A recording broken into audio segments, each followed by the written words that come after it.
Want to jumpstart your future while still in high school? Earn college credit, gain hands-on skills, and explore high-demand careers all before you graduate? Career Dual Enrollment at Immokalee Technical College and iTECH Glades lets you earn technical college credits and industry-recognized certifications in fields like IT, healthcare, automotive, and more. Getting started is easier than you think. Here's what you need to know. A student must be enrolled in a local public high school, charter school, or in a home education program. A student must have a 2.0 unweighted GPA. A student must be on track to graduate based on credits and required state assessments.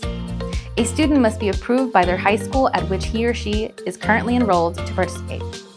A student must have applied, completed the admissions process, and have been accepted into the technical college. Make sure to check with your counselor to see if you have any questions. If interested in career dual enrollment, explore your options at Immokalee Technical College by visiting our website at itech.edu/DE or scan this QR code.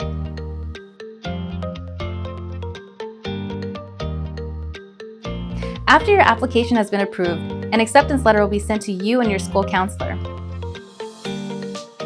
So why should you consider career dual enrollment? You can earn technical college credits for free while still enrolled at your home high school. Get hands-on experience. Explore multiple career training programs and find the path that inspires you. Work with local business professionals and boost your career interests. Stay ahead of the curve and move one step closer to entering the workforce and advancing your education. You have the power to shape your future. Career dual enrollment helps you take that first step. Get started today.